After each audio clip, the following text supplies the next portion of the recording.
Hello a todos, muy buenas.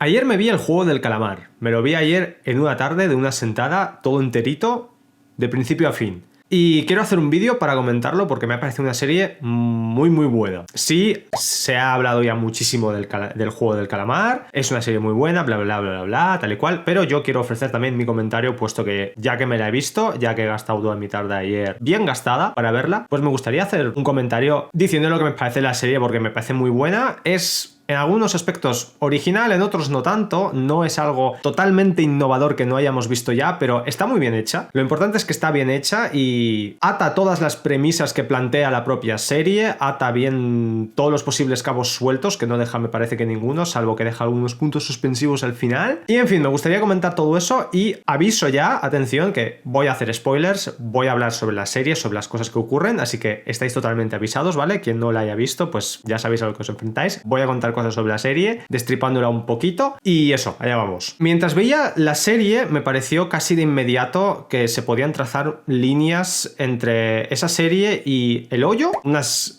similitudes bastante en común, unos puntos muy en común en lo que es el concepto de la propia serie, de la trama, de la historia. Luego se parece mucho también, puesto que es un thriller psicológico que se parece bastante a lo que es el juego de supervivencia a las películas de Saw, y en algunos aspectos, luego explicaré cuáles, me pareció, no en lo que se refiere a la trama, a la historia, sino cosas externas a la serie, me pareció bastante a La Casa de Papel y algunas cosas que yo creo que, espero que no caiga en eso, de Stranger Things. Vamos a quitarnos de en medio primero lo más sencillo, ¿por qué se parece a La Casa de Papel? ¿Vale? Y es solamente un detalle, un único y un detalle muy tonto, que es el mono rojo. Si tú coges lo que es el traje icónico de La Casa de Papel, el mono rojo con la máscara de Dalí, y coges el traje icónico del mono rojo y la máscara de los que organizan los juegos del juego del calamar, básicamente para este Halloween lo que tienes es un disfraz 2 en 1 en el que simplemente te tienes que intercambiar la máscara y ya eres el personaje de las dos películas. Así que es bien sencillo, y además los dos iban con armas, con metralletas. Es como una especie de guiño, meme o como lo queréis llamar, o easter egg, que tampoco es una similitud, ¿vale? Aunque no la queramos admitir sí o no, pero es que está ahí. El traje icónico con lo que más se representa a la película está ahí, es así, ¿vale? Entonces es innegable. Vale, y dejando de lado eso, al margen de esa tontería, vamos a decir por qué se parece a otras películas, por ejemplo, al Hoyo y a Saw. El juego del calamar es un thriller psicológico, es una serie de 9 capítulos y creo que se podría incluso catalogarlo como un thriller hermético claustrofóbico. ¿Por qué? Porque los personajes se ven encerrados en una situación de la que no pueden escapar y tienen que luchar por su propia supervivencia o si no mueren. A ver, sí, está claro que los personajes, incluso esto ocurre en la serie, pueden votar para dejar de jugar, ¿no? Entonces si la mayoría democráticamente decide dejar de jugar, ellos pueden irse, y de hecho es lo que ocurre en el segundo capítulo, que abandonan los juegos y se van todos. Entonces es como que no los retiene nadie y además ellos juegan por su propia voluntad. Entonces alguno podrá pensar, vale, entonces no están encerrados, ¿cómo es que están encerrados? Ahí está la trampa, ahí está lo interesante, que es que no es que estén encerrados del todo físicamente, sino que lo que les encierra es su situación, su deuda y básicamente sus problemas y su situación en la vida. Es lo que les encierra y es lo que les obliga a estar ahí, o más bien ellos se obligan a ellos también. Algunos se obligan, a otros les obligan las circunstancias a estar ahí, a jugar ahí para poder seguir adelante o para poder salir adelante en la vida. Entonces básicamente los personajes están atrapados todos en su situación y por eso es una situación de la que tú no puedes escapar, y por eso es como una especie de contexto hermético claustrofóbico, que es lo que digo, porque el personaje no puede escapar. Entonces es algo bastante parecido a la película del Hoyo, porque ahí los personajes también entran por su propia voluntad, sacrificándose a sí mismos para conseguir algo. Cada uno quiere conseguir lo que sea, pero para ello tienen que enfrentarse a la condición humana, la supervivencia y luchar los unos contra otros para poder llegar al final. Aquí es que ocurre básicamente lo mismo. Ellos tienen que luchar entre sí mismos para que al final solamente quede uno que se lleva el premio. Y por ejemplo también se parece a las películas de Saw porque también son juegos por tu propia supervivencia y si no los pasas pues te mueres al final. Entonces sí, son ideas, conceptos que ya hemos visto en otros lados, en otras películas. Lo que pasa es que está bastante bien ejecutado y lo que me gustó es que se ata bien la historia al final. Los personajes tienen un desarrollo bastante lógico y bastante bueno y un progreso que va a buen ritmo y lo entiendes y puedes empatizar con él. Empatizas con muchos de los personajes, incluso aquellos que no te caen bien del todo. Entonces lo bueno que tiene la historia es que sí, tiene un protagonista principal que se te presenta justo al principio de la serie, pero no es su única historia. Está claro que él es el protagonista, es el personaje principal de todos, pero luego esa protagonicidad, o no sé cómo decirlo, como que se diluye un poco, se reparte entre más personajes y hay historias paralelas, todos con sus razones, todos con sus casos personales por las que necesitan el dinero, por las que se ven atrapados, y son situaciones distintas, entonces puedes empatizar con situaciones diferentes, pero al final ocurre un poquito el efecto de Juego de Tronos, que te encariñas con un personaje pero luego acaban muriendo todos, ¿vale? Spoilerazo, pero ya os he avisado de que iba a verlo. Mueren todos, evidentemente, solamente puede quedar uno al final, pero lo que cuenta en toda historia es el viaje, el principio y el final, y todos los personajes lo tienen un principio en el que tú empatizas con ellos y desgraciadamente para todos llega un final. Y bueno, y también a lo que se refiere a la situación, tal y como se plantea también en El Hoyo y en las películas de Saw, que es enfrentar a los seres humanos los unos contra otros a su propia condición humana y volverlos a su lado más salvaje y primitivo de tener que luchar los unos contra otros para poder sobrevivir. Entonces es un conflicto y una lucha del ser humano tanto interna como externa, porque primero tienes que luchar contra ti mismo descubriendo cómo eres en esa situación límite, porque a ti te ponen en una situación límite en la que nadie se ha visto nunca antes, porque básicamente lo que se hace es romper ese statu quo o ese contrato social entre las personas que nos obliga a comportarnos en sociedad. Pues básicamente la gente se empieza a matar entre ellos y tú tienes que luchar solamente por ti mismo, tienes que pensar única y exclusivamente en ti mismo. Y aunque en la película está bien que haya un conflicto también, esa especie de péndulo, y los personajes continuamente tienen que elegir si pensar en sí mismos, si ser egoístas y sobrevivir ellos, o si hacer grupo o hacer equipo y sobrevivir en grupo. Y eso es algo que me ha gustado mucho, precisamente ese dilema al que se enfrentan muchos personajes, porque además los propios juegos también es algo a lo que entran ellos a romperles o al revés, a incentivárselo para que trabajen en grupo. Y está muy bien, que eso es algo que no he visto en los ejemplos que os he dicho antes, porque en los ejemplos anteriores de El Hoyo o Saw era siempre de que enfrentar a los participantes uno en contra de otros siempre, que casi nunca hubiese cooperación, aunque de las películas de Saw eso es algo que no puedo afirmar en todos los casos, solamente me he visto las dos primeras, pero en el caso del Juego del Calamar está bien porque ese es otro conflicto que se te plantea, o el ir por tu cuenta o el unirnos y trabajar todos juntos, pero luego está bien porque le da una vuelta de tuerca y muchas veces cuando forman parte de un equipo también se empiezan a traicionar, porque los juegos están diseñados de tal forma que cuando forman equipo y cuando empiezan a coger confianza los unos en los otros, ¡pum!, te traen un juego en el que se tienen que traicionar. Y eso se ve claramente, que a mí me gustó muchísimo eso, con el juego de las canicas, porque todo el mundo elige pareja de la persona en la que más confían, a la que más quieren y porque esperan ganar a su lado, pero resulta que el juego está ahí para enfrentarlos, para que uno muera. Entonces está diseñado de tal manera, porque antes habían hecho lo del juego de la soga, entonces habían confraternizado todos para después traicionarse, tampoco traicionarse, pero que la circunstancia les obliga a enfrentarse contra sí mismos. Entonces, como serie,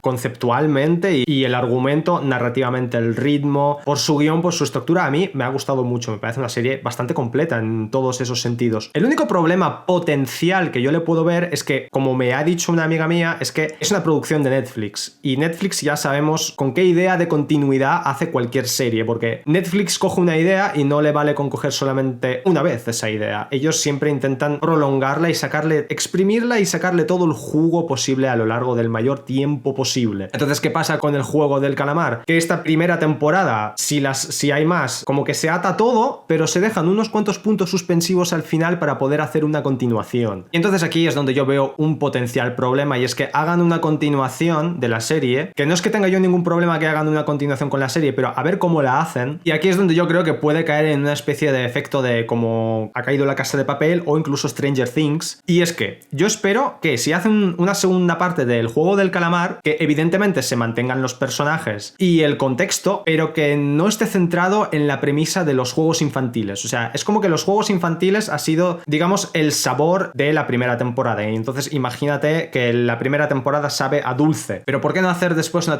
segunda temporada salada? Que sea, es decir, que vaya también sobre comida, sobre comer, pero que el sabor sea distinto. A ver, me explico. O sea, a mí lo que me gustaría es que la segunda temporada fuese sobre el prota, que justo en la escena final decide no subirse al avión para, digamos, dejar su vida tranquila, sino que descubre que ahora su vida está atada a toda esa conspiración de juegos y decide desmantelarla. Entonces espero que la segunda temporada vaya sobre cómo desmantela él toda esa organización, pero no necesariamente jugando y participando participando otra vez en otra ronda, en otra edición de estos juegos, porque es que sería al final exactamente lo mismo. Y es a lo que me refiero cuando digo sobre La Casa de Papel o Stranger Things. Por ejemplo, en La Casa de Papel, el problema personal que tengo yo con La Casa de Papel es que la idea original de la primera temporada me gustó muchísimo y la primera temporada me encantó y por eso decidí ver la segunda temporada, pero al final la segunda temporada han estirado tanto el chicle, eso es como punto número uno. Primero, han estirado mogollón el chicle, o sea, yo ya no sé en cuántas partes, he perdido la cuenta, no sé en cuántas partes han dividido ya lo que es la segunda temporada o la segunda historia. Es que son como la temporada, pero luego la temporada está dividida en partes. Es más fácil llamarlo la segunda historia, que es lo que robaban. En la primera temporada robaban, si no me equivoco, la Casa de la Moneda, ¿no? Y la segunda temporada es el Banco de España, creo. Es que no me acuerdo ya, o sea, a ver, sí, que ha pasado el COVID, la producción se ha tenido que retrasar y tal y cual, pero es que ya llevan tanto tiempo. O sea, yo estaba convencido de que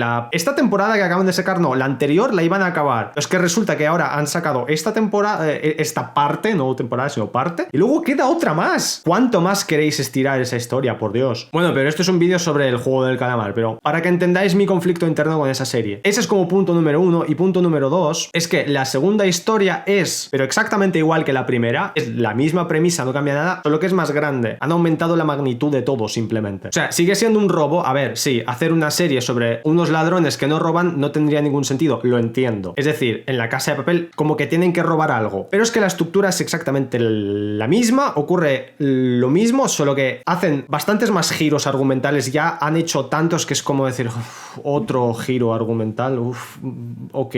Ha dejado de sorprender, ya no sorprende. No me quiero enrollar demasiado con esto, pero es que es simplemente eso, es la misma historia que la primera, solo que en mayor magnitud todo es más grande, simplemente es más grande, lo mismo pero más grande. Entonces, lo que no quiero es que con el juego del calamar ocurra lo mismo, que cojan lo mismo que era la primera temporada y simplemente lo hagan más grande, lo mismo, o sea, otra vez los juegos infantiles y que simplemente sean más gore o que se les vaya más la olla, que mueran más salvajemente, porque es que es, digamos, establecer un patrón. Lo que acabará ocurriendo al final es que simplemente sabrás lo que esperarte de la serie y no te va a sorprender más. Lo mismo pasa con Fast and Furious, lo mismo pasa con las películas de Saw, ya lo mismo pasa con La Casa de Papel, y a mí me gustaría que esta serie que no cayera en esa repetición y que simplemente la segunda temporada fuese la continuación de los personajes, pero otra historia. Entonces aquí se me ocurre un ejemplo de una serie de libros literarios policíacos que leí hace muchísimos años, que además no debe conocer nadie porque es de un autor ruso, que son detectives. Es toda una serie de detectives de novela policíaca ambientada en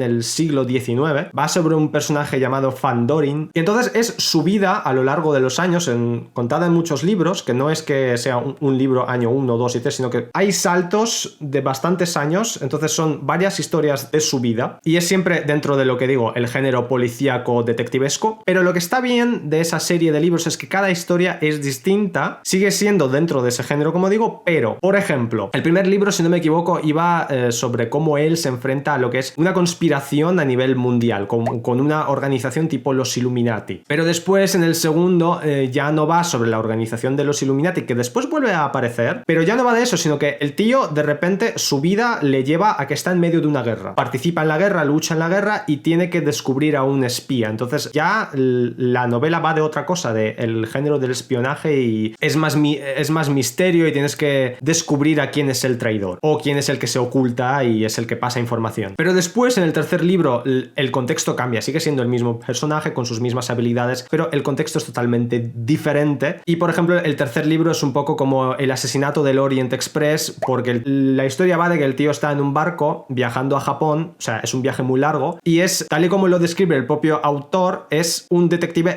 hermético claustrofóbico también, porque los personajes están encerrados en una lata de sardinas en un barco de vapor y ocurre un asesinato y él tiene que descubrir quién es también. Entonces cambia la historia, cambia el contexto, pero sigue siendo el mismo personaje. Otro libro es que el tío se convierte, su vida después de muchos años, como que pasan 20 años, el tío ya es más mayor, adquiere mucha más experiencia y se acaba convirtiendo en un agente diplomático para el gobierno, y luego es una historia, una intriga de lo que es el poder más a gran escala, el juego del poder diplomático, y que también hay traiciones. Me refiero a que las historias puedes darle siempre una vuelta de tuerca, siempre puedes cambiarle el contexto, puedes mantener los personajes y hacer historias distintas que tengan continuación, pero no necesariamente tengan que ser el mismo patrón, lo mismo que lo anterior, y hacer siempre una continua repetición. Yo abogo por un poco más de originalidad, por favor. Y entonces espero que también esta serie no caiga en el efecto, por ejemplo, de Stranger Things, que de Stranger Things me ocurre un poco como La Casa de Papel. A mí me gustó la primera temporada, pero ¿por qué gustó la primera temporada? La primera temporada de Stranger Things te mantenía con una tensión continua porque era el misterio, era la incógnita de no saber a dónde ha ido el hijo, dónde está, qué le ocurre, y ese miedo a lo desconocido es precisamente lo que te engancha a la serie, a la historia. Pero una vez desvelado, digamos, el misterio, no del todo porque no acabas comprendiendo qué es el otro lado o qué es el más allá, o no me acuerdo cómo se llamaba, el mundo al revés o algo así. No llegas a comprenderlo del todo, pero sí ya sabes que como que existe un mundo paralelo, oscuro, que es al revés, y existen monstruos. Es como que se te desvela el misterio, y la segunda temporada ya no tiene para nada el mismo efecto que la primera, porque lo que hacen los personajes es simplemente enfrentarse a ese mundo, y es como que ya sabes más o menos a qué se van a enfrentar. Se pierde esa esencia de angustia continua o tensión, y por eso la segunda temporada ya no es... A mí me resultó bastante insulsa, y la tercera también, porque simplemente la premisa bajo la cual se movía toda la serie entera se resuelve el misterio, y es que es como que literalmente no tienes nada nuevo que descubrir. Y aunque le intenten añadir elementos nuevos a Stranger Things precisamente para que como que hay nuevas incógnitas que responder, ya no te sorprenden. Entonces imaginémonos un caso hipotético de que hacen una segunda temporada del Juego del Calamar, y si fueran otra vez los juegos infantiles, de que el prota vuelve a participar en otra ronda de juegos infantiles. Expresado así, pensadlo. ¿Le sorprendería a alguien? ¿Habría el mismo hype de descubrir algo nuevo? ¿Por qué se está viendo ahora mismo esta serie tanto? Porque es un concepto nuevo. A la gente le gustan las ideas nuevas y conceptos nuevos. Que ya he dicho que como concepto en verdad no es tan nuevo, porque como que ya hemos visto películas y series parecidas, pero en sí sigue teniendo ese elemento novedoso de que son juegos infantiles, y en principio es nuevo, ¿vale? Vamos a llamarlo nuevo. Pero si la segunda temporada es igual, ¿acaso va a entusiasmar a la gente? Sí, va a haber un hype inicial. La gente va a decir, ¡oh! La segunda temporada del Juego del Calamar, vamos a verla. La verán, y ¿qué pasará después? Como sea igual, como no tenga nada de sorprendente, como sea la misma estructura, el mismo patrón, el mismo molde, a decir,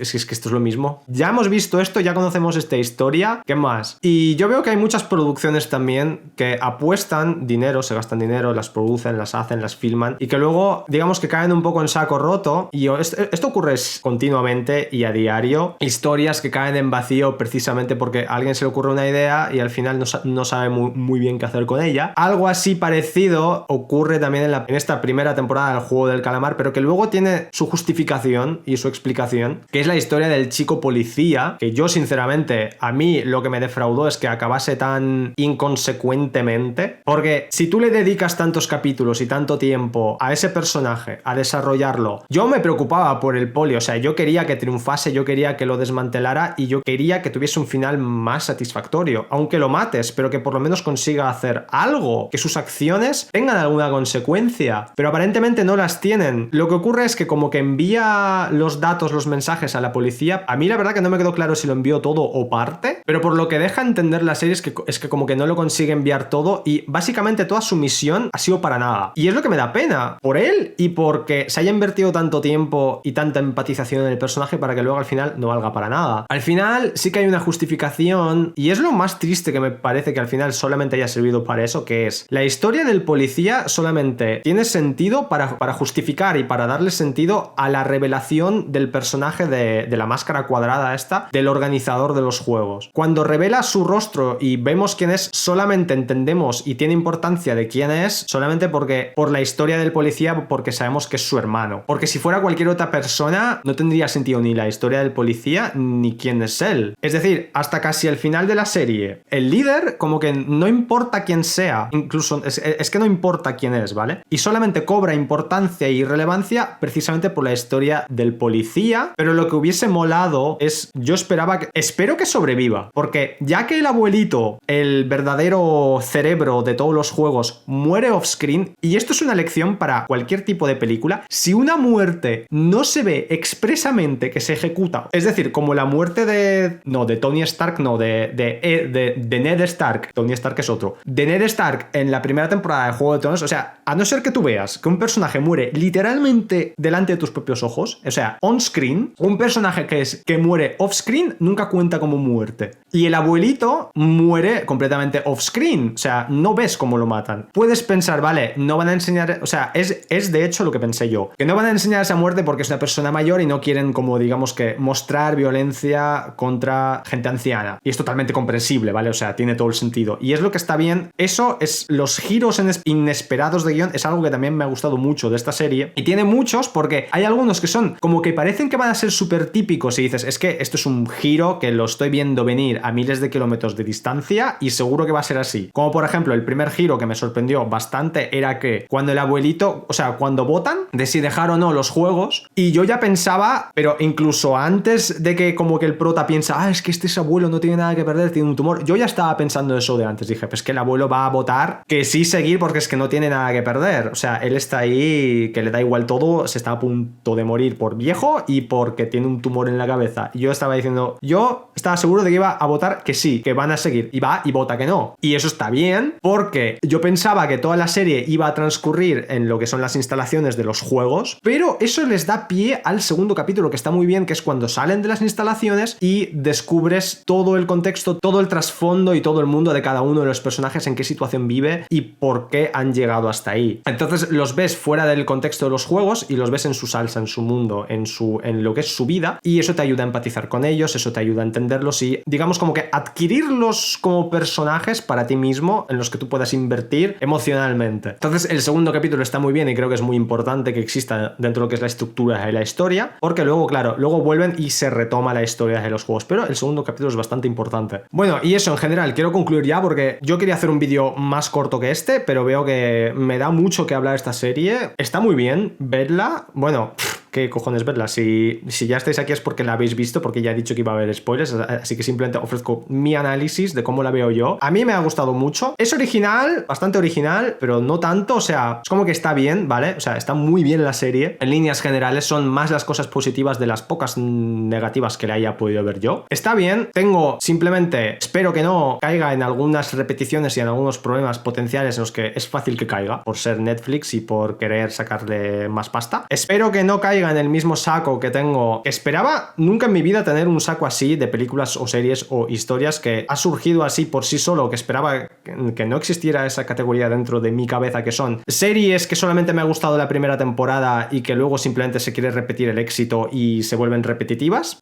Bueno, y eso, espero que no caiga en ese saco. Ha cambiado un poco la exposición de mi cuarto porque tengo aquí la ventana que no para de venir nubes y cambiar el sol. Así que si veis cambios de luz es por eso. Tengo pendiente comprarme una lucecita fija para no tener que sufrir este problema más. Así que apologize y eso, dejadme comentarios qué pensáis sobre la serie, si os ha gustado o no. Si habéis detectado a lo mejor algunos otros problemas potenciales que puede tener la serie o cosas que yo no haya visto, otros baches u otras cosas buenas que tiene que tampoco les haya visto. De verdad que me interesa conocerlo. Y darle like, suscribiros si os gustan mis vídeos. Y adiós, hasta la próxima.